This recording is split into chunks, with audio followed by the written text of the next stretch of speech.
साथियों नमस्कार। आज आपके बीच में प्रस्तुत कर रहे हैं बौद्ध धर्म की बुद्धिवाद। बौद्ध धर्म के जीवन दर्शन में जो लिखा है, जिससे जीवन शांत और चित्त बिल्कुल शांत रहता है, संसार से विमुख और विरत जब इंसान को ज्ञान प्राप्त होता है तो एक समय बन जाता है। तो आइए आपके बीच में प्रस्तुत करते हैं, क्या बौद्ध धर्म एक जीवन दर्शन और व्यवहारिक नीति शास्त्र है अथवा एक मजहब है? इस प्रश्न का उत्तर मजहब की परिभाषा पर निर्भर करेगा। यदि मजहब का मतलब है कुछ ऐसा स्रोत जो आदमी के मानव को उत्साह और प्रेरणा से भर दे, जो आदमी को जो सर्वश्रेष्ठ है उसकी ओर झुका दे, जो आदमी के मानने समर्पण मानव बनाने के सर्वोत्तम आदर्श को उपस्थित करे और उसे सामान्य आदमी के स्तर से ऊपर की ओर उठाए और उसके मन में ऊंचा और श्रेष्ठतर जीवन बिताने की ललक पैदा करे, जो जब आदमी के मन में एक आशंका बनकर उदय होती है तो वह आदमी आत्मार्थ को भूल जाता है और दूसरे प्राणियों का हिस्सा साधने में लग जाता है। तो बौद्ध धर्म भी निश्चितात्मक रूप से एक मजहब है। इस विषय ने पृथ्वी के कम से कम 50 करोड़ मानवों को नैतिक जीवन बिताने और आध्यात्मिक आनंद मानने की प्रेरणा देती है। इसने आदमियों को भौतिक कष्ट उठाने और बुरे दिन काटने की सामर्थ्य दी है। इसने आदमियों को भला, दयालु, उदार, पवित्र और मैत्री युक्त बनाया है। लेकिन यदि हम मजहब का आरंभ ही किसी अदृश्य बुद्धि से अगोचर तत्व की तलाश से शुरू करें या अंततः के फेर में पड़े, या जिसे सभी वस्तुओं और व्यक्तियों का कारण तथा नियामक माना जाता है, ऐसे किसी प्राकृतिक अस्तित्व से डरने की बात करें जिस पर आदमी अपने को निर्भर मानता है और अपने पूजा पाठ में जिस से याचना तथा प्रार्थना करता है, तो बौद्ध धर्म निश्चयात्मक रूप से मजहब नहीं, क्योंकि बौद्ध धर्म तो प्राकृतिक पर थोड़े मात्रा में भी निर्भर नहीं करता और आदमी से यदि आशा करता है कि वह दुख से मुक्ति के लिए अपने ऊपर ही निर्भर करे।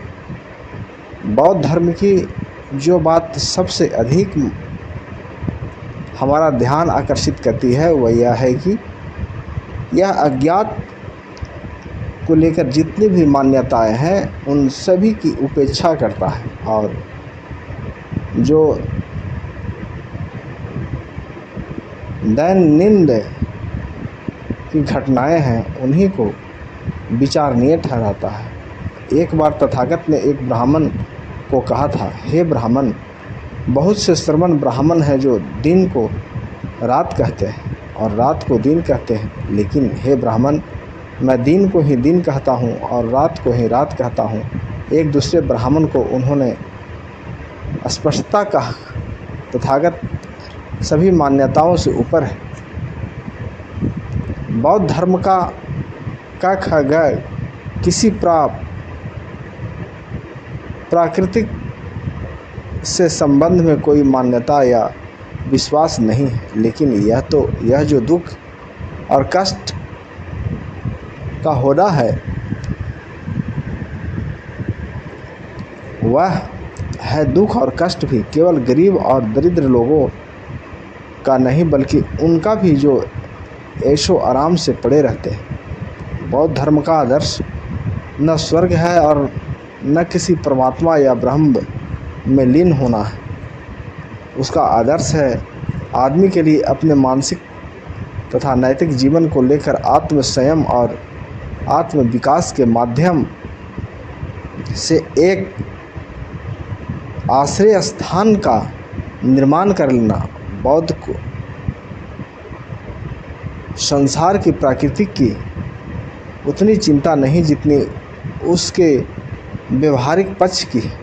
हाँ, जहाँ तक उसका यह विश्वास है कि कुछ नैतिक शक्तियाँ एक स्तर के जीवन पर असर डालती है, वह धार्मिक है।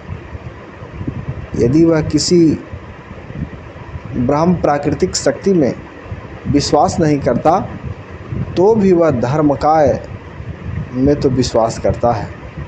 यह एक ऐसी वास्तविकता है जो उसके आदर्शों के प्रति उसके दृष्टिकोण को मान्य ठहराती है, और यह विश्वास जीवन के मूल्यों को वैसे ही बनाए रखता है जैसे किसी साकार परमात्मा में विश्वास। तथ्यों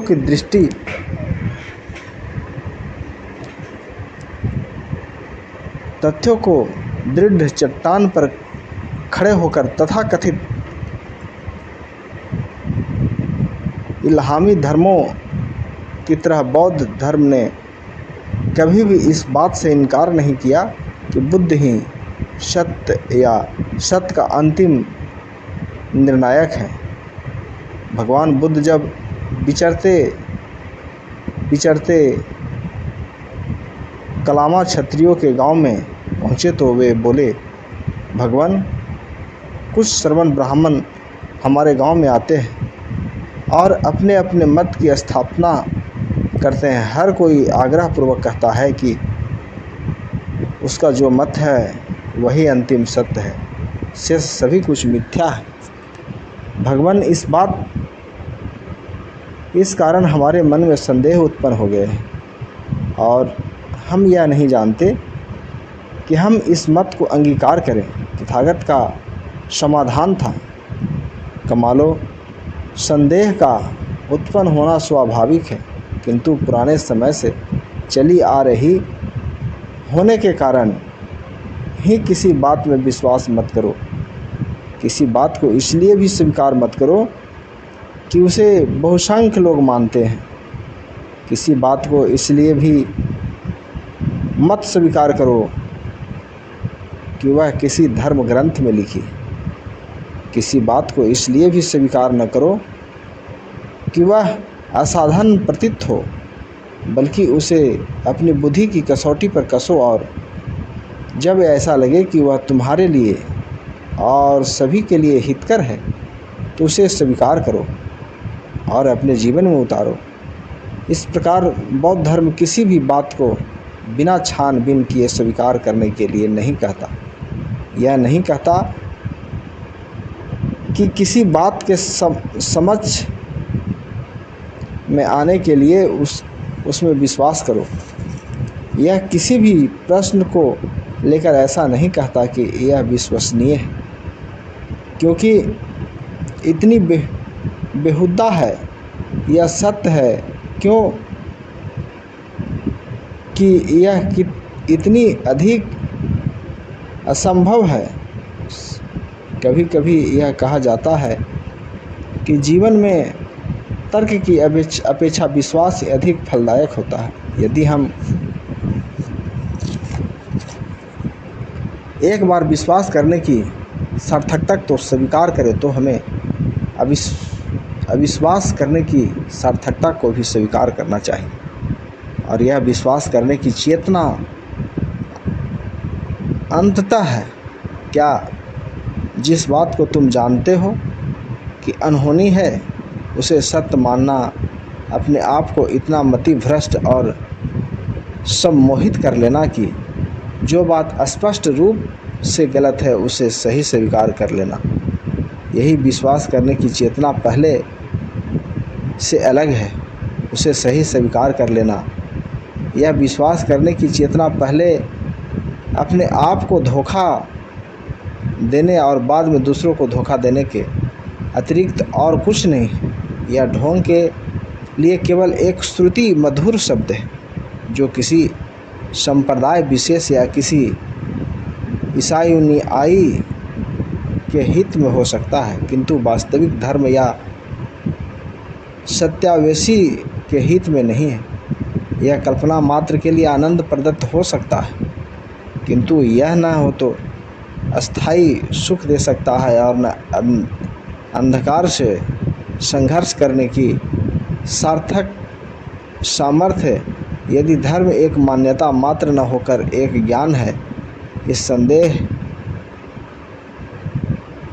एक संदेह न होकर एक निश्चित है, मृत्यु में भी एक आशा की किरण है और व्यर्थ का भावोन्माद नहीं है, जीवन का एक नियम है और एक स्पष्ट हर्षोन्माद नहीं है, एक निश्चित स्वीकार करने योग्य मेल मिलाप युक्त तर्क बुद्धि शुद्धि पद्धति और भावनाओं का गैर जिम्मेदार उछाल मात्र नहीं है, तो इसका आधार मिथ्या विश्वास न होकर परंपरा पर होकर विश्वास करने की चेतना न होकर और व्यवहारिक उपयोगिता मात्र भी न होकर यथार्थ बुद्धिवाद होना चाहिए। जातक माला में आया है जो तर्कों का आश्रय लेकर तर्क का ही खंडन करता है वह अपने पांव पर अपना कुल्हाड़ी मारता है। सभी धर्मों में बौद्ध धर्म ही आदमी को सबसे अधिक मानसिक तौर पर क्रियाशील करने के लिए कहता है। तथागत चाहते थे कि हर आदमी संदेह से आरंभ करे, पूछे और इससे पहले कि वह उनके बताए हुए पथ पर चले पूरी तरह अपना समाधान कर ले। किसी को भी मेरी बात केवल मेरे प्रति गौरव का भाव होने के कारण स्वीकार नहीं करना चाहिए। बुद्ध का आदेश था, बल्कि जिस प्रकार अनुसार सोने को आग में तपाकर देखता है उसी प्रकार मेरी बात को अपने अनुभव की कसौटी पर कसना चाहिए। इसलिए शाक्य मुनि यथार्थ और गलत का निर्णय करने के लिए किसी शब्द प्रमाण को, किसी इल्हाम को एकदम बेकार मानते थे। बुद्ध मानते थे कि पवित्र समझे जाने वाले वेद मंत्रों का जाप दूसरों के शब्दों में पुनरुक्त मात्रा है, उसे सत्य से कुछ लेना देना नहीं। यह ठीक वैसा ही है जैसे एक अंधा दूसरे का अनुकरण कर रहा हो, न पहले अंधे को दिखाई देता हो, न बीच वाले को और न सब से आखिरी वाले को। तथागत मात्र सत्य की स्वीकृति और सत्य के ज्ञान में स्पष्ट तौर पर भेद करते हैं। श्रद्धा से ही यदि किसी आदमी ने सत्य की स्वीकार कर लिया तो वह ऐसा ही है जैसा किसी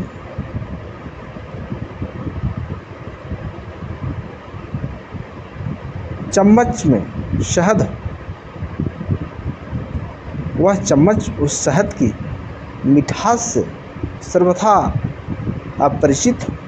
जैसे कोई गुलाम ऐसे ऊंचे स्थान पर जा पहुँचे जहाँ से किसी राजा ने अपनी प्रजा को संबोधित किया और राजा के शब्दों को ही दोहराने लगे,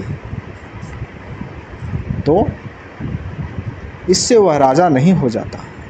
या जैसे कोई दरिया के किनारे से बालू के लिए इधर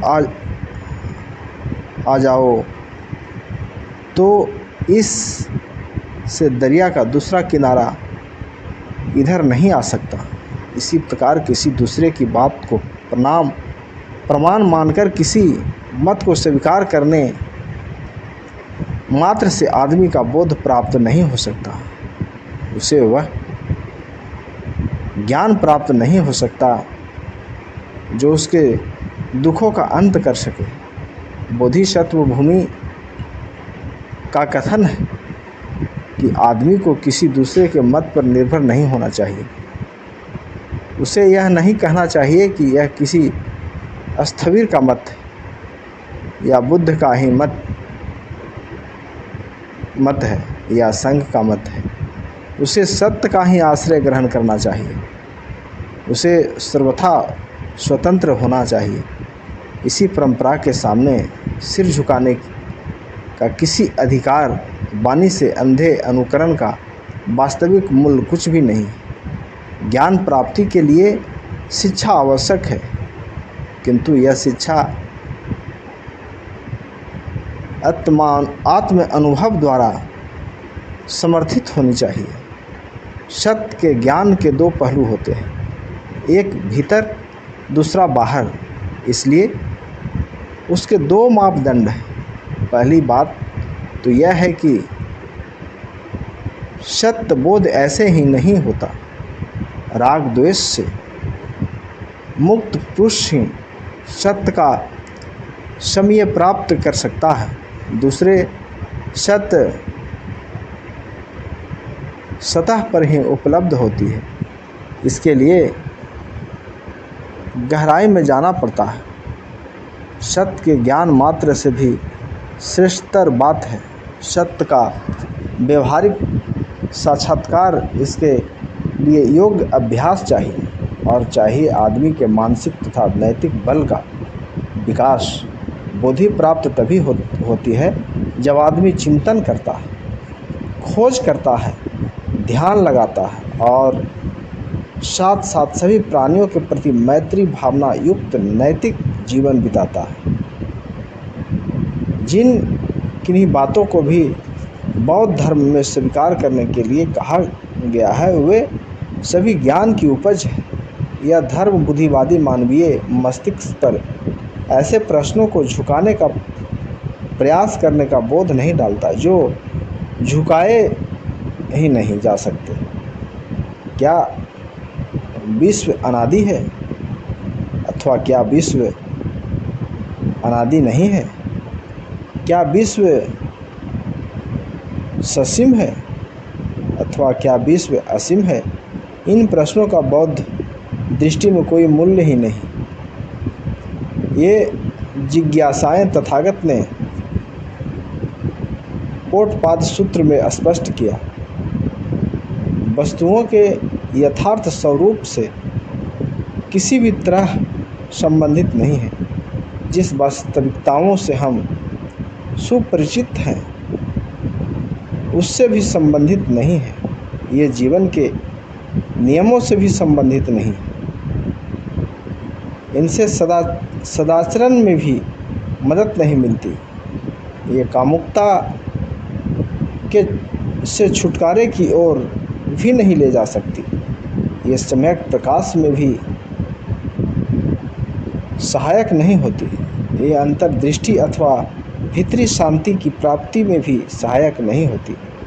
बौद्ध धर्म में कोई भी बात गोपनीय अथवा रहस्यमय नहीं है। अपने अंतिम समय में तथागत ने आनंद को संबोधित किया। आनंद, मैंने धर्म का उपदेश करते समय न कोई बात अंदर छिपा कर रखी न बाहर छिपा कर रखी, क्योंकि आनंद धर्म के विषय में तथागत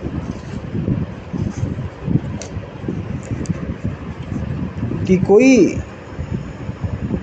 आचार मुट्ठी नहीं होती जिसे कुछ ही लोगों के सामने खोला जाए। एक दूसरे अवसर पर तथागत ने कहा 3 बातें छिपाकर रखी जाती है। एक तो जो स्त्रियां पर पुरुषों के प्रेम करती है वे इस बात को छिपा कर रखती है। इसी तरह से वे पंडे पुरोहित जो कहते हैं कि उनके पास विशिष्ट इलम है, इस बात को छिपा कर रखते हैं और वे सभी लोगों को कुमार्गगामी होते हैं। वे भी अपने कुकर्मों को छिपा कर रखते हैं। दूसरी ओर 3 चीज़ें चमकती हैं और छिपी रह ही नहीं सकती। वह है चंद्रमा, सूर्य और तथागत की धर्म देशना।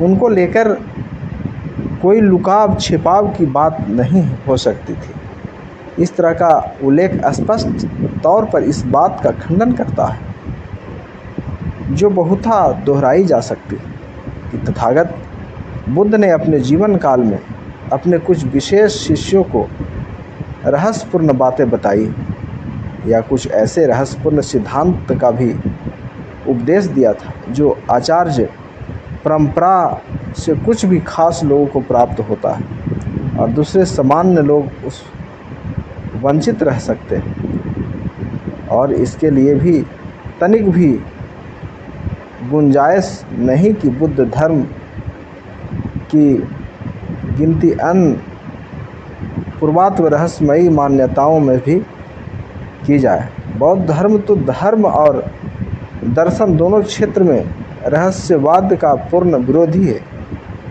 यही एकमात्र ऐसा धर्म है जो अपने अस्तित्व के लिए अजय की चकाचौंध पर आश्रित नहीं है। यही एक ऐसा धर्म है जो सिद्धांतवादी स्पष्ट रूप से द्विवादी बात को ऊपरी दृष्टि से बुद्धिवाद के रूप देने की कला का आश्रय ग्रहण नहीं करता। यह तुम्हारे नहीं कहता कि तुम 3 को 1 मानो और 1 को 3 मानो। यह तुम्हें नहीं कहता कि तुम यह मान लो कि पिता पुत्र से बड़ा नहीं हो सकता और या पुत्र पिता से के सम्मान की बड़ा हो सकता है और जो दोनों की संतान हो वह भी दोनों के बराबर का होता है। यह इस बात पर भी जोर नहीं देता कि कवारी के माँ बनने की बात को मानो, यह मृत्यु के अनंत शारीरिक दृष्टि से पुनः जी उठने की बात को मानो या तुम्हारी बजाय कष्ट सहन करने की बात को सही मानो या किसी क्रुद्ध हुए देवताओं को संतुष्ट करने की भावनाओं को स्वीकार करो। ये किन्हीं सामाजिक या सांप्रदायिक ऐसी मान्यताओं से भी बाध्यता नहीं है जो बौद्ध धर्म के अनुयायियों को अपने विश्वासों का खुल्लम खुला उल्लंघन कर सके।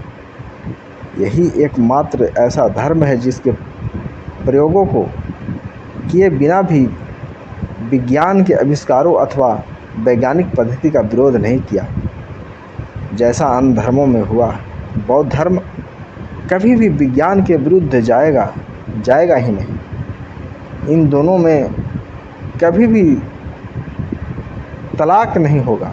यदि भगवान बुद्ध के पास उतना वैज्ञानिक ब्यौरा नहीं था जैसा आज हमारे पास है तो भी वे मानव शास्त्र दर्शन और धर्म की आवश्यक समस्याओं से परिचित थे।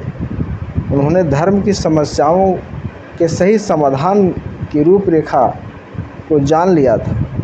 उन्होंने एक ऐसे धर्म के स्थान पर जो मानवीय मान्यताओं पर आश्रित था एक ऐसा धर्म दिया जो यथार्थता पर आधारित था। यद्यपि धर्म तुम्हें अंधविश्वास करने के लिए नहीं कहता तो भी वह श्रद्धा पर बहुत जोर देता है। श्रद्धा का यह अभिप्राय नहीं कि तुम किसी ऐसी बात को स्वीकार करो जो बुद्धि से परे हो और बेहुदा हो या किसी हठ मत को अंगीकार करो या अनिश्चित तथा अप्रमाणित बातों को लेकर संतुष्ट करने का निश्चय करो, बल्कि उतना न भरोसा है कि सत्य तथा पहुंचा जा सकता है। जहाँ तक तर्क की बात है, यह आदमी के ज्ञान को व्यवस्थित करने में सहायक होता, ताकि वह सत्य की रचना कर सके, और श्रद्धा आदमी को अपनी मान्यताओं और अपने आदर्शों के प्रति दृढ़ होने की सामर्थ्य प्रदान करती है। जब श्रद्धा तर्क का साथ छोड़ देती है, तब यह मिथ्या विश्वास पर बन जाती है और इसके भी बढ़कर बुराई पर पैदा होती है। जब श्रद्धा स्पष्ट तौर पर विरोधी बातों का पक्ष ग्रहण करती है, लेकिन साथ ही बिना श्रद्धा का बुद्धिवाद भी आदमी को एक मशीन बना देता है, जिसमें उनके मन में अपने आदर्शों के लिए कोई उत्साह न होकर बुद्धि का काम है। जहाँ व्यवस्था नहीं है, वहाँ बिना किसी पक्षपात के व्यवस्था स्थापित करना। लेकिन यह श्रद्धा ही है जो आदमी को प्रमाद, कामुकता, ईर्ष्या और 5 बंधनों को तोड़ने की सामर्थ्य देती है। जिन सत्यों को आदमी ने हस्तगत कर लिया है, उसे लेकर बुद्धिवाद आनंदित होता है। श्रद्धा आदमी को जो अभी प्राप्त नहीं किया जा सकता, उसे प्राप्त करने की आशा और उत्साह प्रदान करती है। यह अभी तक जिसका साक्षात्कार नहीं हुआ, उसका साक्षात्कार करने के लिए अप्रमाद पूर्वक अपने प्रयास में लगे रहने के लिए उत्साहित करती है। यह श्रद्धा ही है जो तर्क के सूखे धर्म को आशा और प्रेम के धर्म में परिणत कर देती है। इतना ही नहीं, बौद्ध धर्म में ऐसे श्रद्धा के विरुद्ध जो विश्वास पर आश्रित हो कुछ नहीं, बल्कि यह बौद्ध धर्म ही था जिसने भक्ति की भावनाओं को जन्म दिया। उस भक्ति को जो तथागत ने प्रति यथार्थ श्रद्धा की अभिव्यक्ति थी। शाक्यमुनि गौतम बुद्ध एक यथार्थ ऐतिहासिक व्यक्तित्व थे।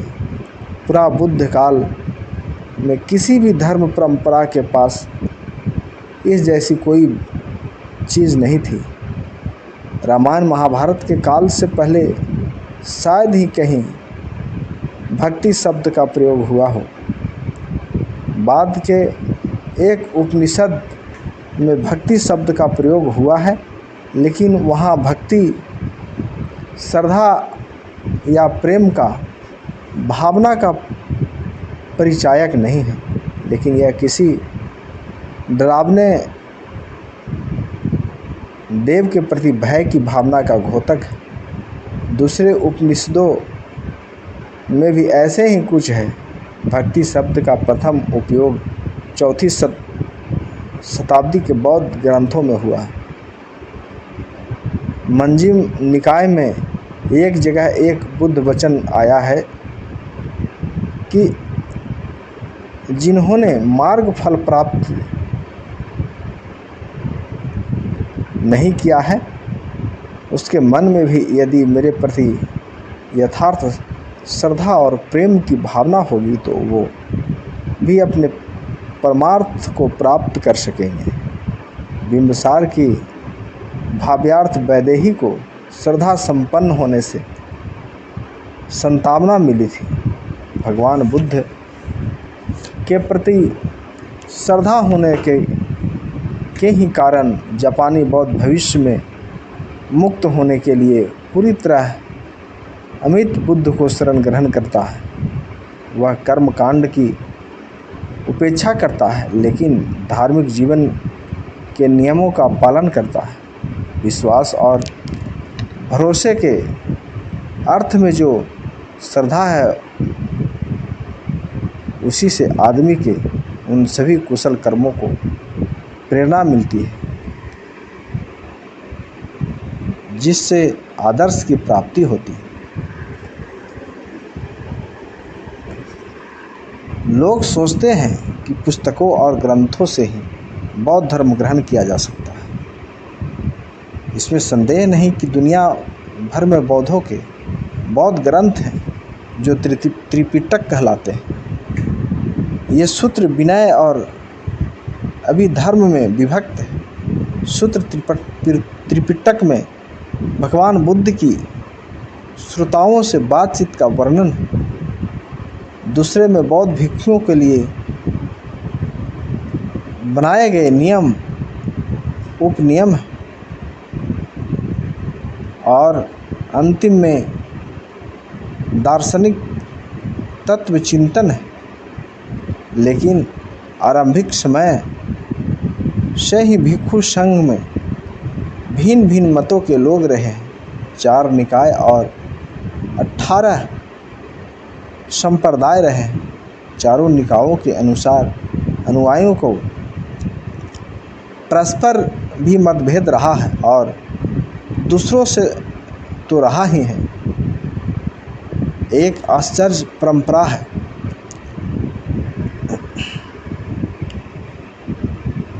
दूसरी आचार्य परंपरा का विरोध किया है। हर आचार्य परंपरा में सूत्र पिटक को मानने वाले, विनय पिटक को मानने वाले तथा अभिधर्म को मानने वाले रहे। एक ही आचार्य परंपरा के श्रोतात्मिक तथा अभिधार्मिक परस्पर एक मत के नहीं रहे हैं और एक आचार्य परंपरा के सौत्रांत्रिक दूसरी आचार्य परंपरा से मतभेद रखते हैं। वर्तमान काल में बौद्धों को 3 विभागों में विभक्त किया जा सकता है। दक्षिणायन जो श्रीलंका, बर्मा, थाईलैंड और अनाम में रहते हैं। उत्तरीय जो तिब्बत, चीन, मंचूरिया, मंगोलिया और साइबेरिया में रहते हैं। और पूर्वोत्तर जो जापान, फार्मसा के निवासी हैं। दक्षिण के बौद्ध हीनयान के अनुयायी हैं। उत्तर के लामा धर्म को मानने वाले हैं और बड़े ही कर्मकांडी हैं। और पूर्व के बौद्ध महायानी हैं। वह हीनयानियों को त्रिपिटक ठीक वही नहीं है जो महायानियों का त्रिपिटक है। जिस भाषा में कौशल जनपद की बोली में जहाँ भगवान बुद्ध का जीवन बीता और भगवान बुद्ध ने अपने उपदेश दिए, उस भाषा को न महायानी बोलते हैं और न हीनयानी। प्रश्न पैदा होता है कि युक्त संप्रदायों अथवा आचार्य परंपराओं में से किस परंपरा ने अक्षरशः बुद्ध वचन को सुरक्षित रखा है। कोई भी यह दावा नहीं कर सकता कि भगवान बुद्ध के परिनिर्माण के अंतरण ही प्रथम संगति हुई। उसी में संपूर्ण सूत्र पिटक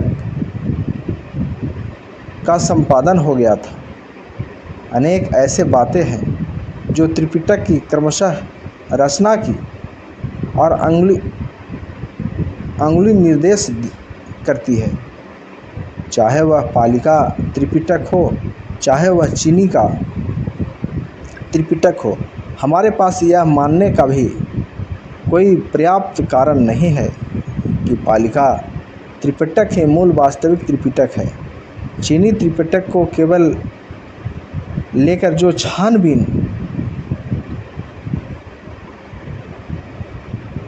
छानबीन का कार्य हुआ, उससे यह सिद्ध हो गया है कि पाली त्रिपिटक का जो अपने को श्रेष्ठतर मानने को दावा करते हैं वह तर्क की कसौटी पर टिक नहीं सकता और इस घपले में हम करें तो क्या करें। इस कठिन परिस्थिति में से बच निकलने का एक ही रास्ता है और वह वही है जो शिक्षा समुच्चय ने बताया है। जो कुछ भी सुभाषित है वह सभी कुछ बुद्ध भाषित है, अर्थात जो कुछ भी ठीक ठीक कहा गया है, जो कुछ भी दोष रहित है, वह सभी कुछ बुद्ध वचन है। जिसका तर्क और अनुभव से मेल नहीं बैठता, ऐसी कोई भी बात बुद्ध वचन नहीं हो सकती। भगवान बुद्ध के परिनिर्वाण के 100 वर्ष बाद वैशाली में जो संगीति हुई थी, उसमें भी भिक्षुओं का आपसी मतभेद मिटाने के लिए इसी कसौटी को स्वीकार किया गया था। एक बौद्ध का मन हमेशा प्रगतिशील बना रहना चाहिए। जिज्ञासु सोच विचार करने वाला तथा शास्त्र चर्चा करने वाला उसे यह मान करके कि वर्षों पूर्व किसी ने सत्य को लेकर अंतिम शब्द कह दिए हैं, चाहे वह अश्वघोष हो, चाहे बुद्ध घोष हो या चाहे कोई संगति की ही हो, जड़ भरत बनकर बैठना नहीं चाहिए। उसे अपने ज्ञान के क्षेत्र को लगातार विस्तृत करने में लगा रहना चाहिए और जो मान्यताएं अनुपयोगी सिद्ध हो चुकी है उसे संबंधित प्रमाणित मानकर त्याग देना चाहिए। नए नए ज्ञान की सहायता से लगातार ऐसे सत्य तक पहुंचने का प्रयास जारी रखना चाहिए जो तर्क सिद्ध हो और आदमी के संपूर्ण व्यक्तित्व को संतुष्ट कर सके। भगवान बुद्ध का यही मार्ग था। इसमें किसी भी ग्रंथ के शब्द प्रमाण को कोई स्थान न था। जो बड़े बड़े बौद्ध चिंतक हुए उन्होंने भी यही मार्ग अपनाया है। उन्होंने हमेशा अपने विचारों की रूपरेखा उपस्थित की है और उसकी व्याख्या की है। उन्होंने अपने मत के प्रतिपादन में अपने धर्म का आधार मानने जाने वाले सूत्रों को प्रमाण रूप से उपस्थित नहीं किया है। उन्होंने विचारों की ही समान प्रामाणिकता, तर्क शुद्धता और मानस शास्त्र के नियमों का आश्रय लिया है। चीनी बौद्ध सुधारक लो त्सुने ने भी कहा है, जो अलिखित सत्य पुस्तक है वह निरंतर गतिशील है। आकाश और पृथ्वी सभी सत्य वचनों को दोहरा रहे हैं। सत्य पुस्तक मानव के जीवन में ही निहित अनिष्ट धर्म अपने से ही अपने आप को प्रकट करता है। इसे पुस्तक पढ़ने की आवश्यकता नहीं होती। प्रकट रूप से तो ऐसा लगता है कि भगवान बुद्ध ने निश्रेय की प्राप्ति के लिए कई मार्ग बताए हैं, लेकिन वास्तव में देखा जाए तो एक ही मार्ग है और वह मार्ग है तत्व चिंतन का। व्यवहार की दृष्टि से 3 रास्तों की भी चर्चा की जा सकती है। सरल भाषा में कहना हो तो पवित्रता की जीवन, श्रावयान दार्शनिकता का जीवन, प्रत्येक बुद्धयान और परमार्थ का जीवन, बोधिसत्वयान। श्रावक या उपासक के समान पवित्र जीवन से जो बुद्ध के मार्गदर्शन में अर्थत्व का लाभ करता है, श्रेष्ठतर है। प्रत्येक बुद्ध का स्वयं प्राप्त ज्ञान मात्र आत्म कल्याण के लिए प्राप्त ज्ञान से भी श्रेष्ठतर है। बोधिसत्व की निस्वार्थ साधना को, जो दूसरों के प्रति अपार करुणा की भावना रखने से परोपकार का जीवन व्यतीत करता है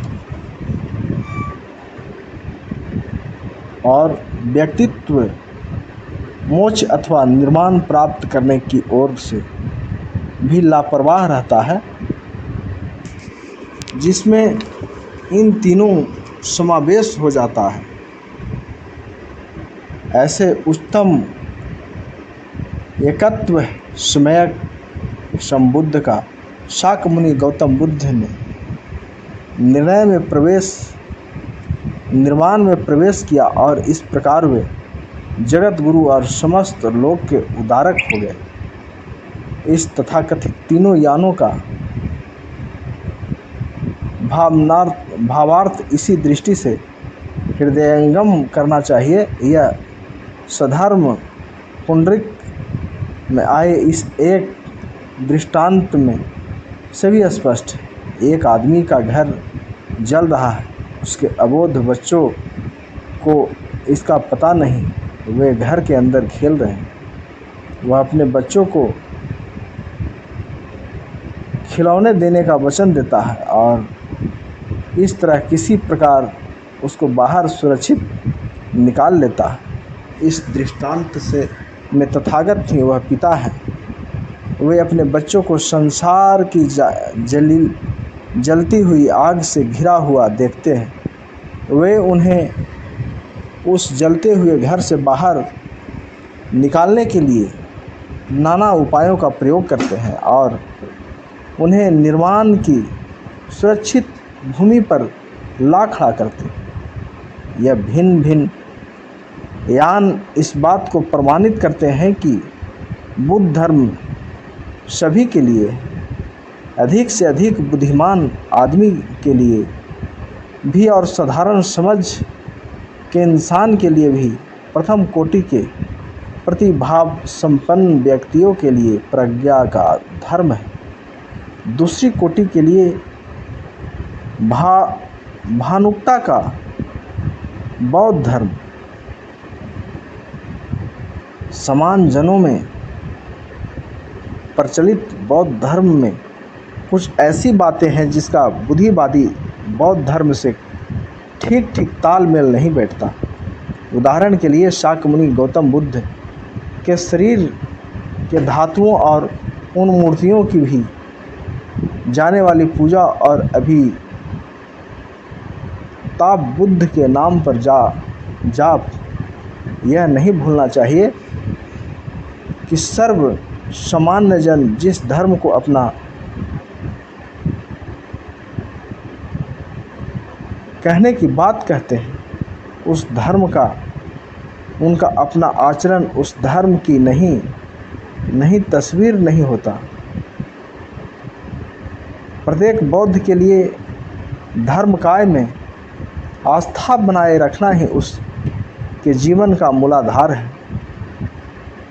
धर्मकाय ही वह अंतिम भौतिक निसंदेह है जिसकी ओर अग्रसर होने की सभी आकांक्षा रखते हैं। तो साथियों, तथागत बुद्ध की धम्म जीवन बिल्कुल अपने चरित्र के निर्माण के ऊपर है। बुद्ध सब कुछ व्यक्ति के ऊपर छोड़ते हैं और बुद्ध कहते हैं, अत दीपो भव, अपना प्रकाशक स्वयं बनो, अपना दीपक स्वयं बनो। आप तय करो कि आपको करना क्या है, अपने आप को पहचानो। तो इस प्रकार से आज हम यहीं पे इस बुद्धवाणी, बुद्ध विचार, अपने जीवन का चरित्र सार को यहीं पे समाप्त करते हैं। हम उम्मीद करते हैं कि आपको अच्छा लगेगा। अच्छा लगे तो हमारे चैनल समय की बात को सब्सक्राइब करें, शेयर, लाइक और कमेंट करें, ताकि हमें भी पता चले कि हम जो ये प्रयास कर रहे हैं वो सार्थक हो रहा है। कोई भी वीडियो ऑडियो बनाने में साथियों समय लगता है, मेहनत लगता है, परिश्रम लगता है, दिमाग लगता है। तो एक लाइक से हमारा हौसला बढ़ेगा, एक सब्सक्राइब करेंगे तो हमारा चैनल का ग्रोथ होगा। तो यहीं पे समाप्त करते हैं। शुक्रिया। जय संविधान, जय भारत, जय लोकतंत्र, नमो बुद्धाय।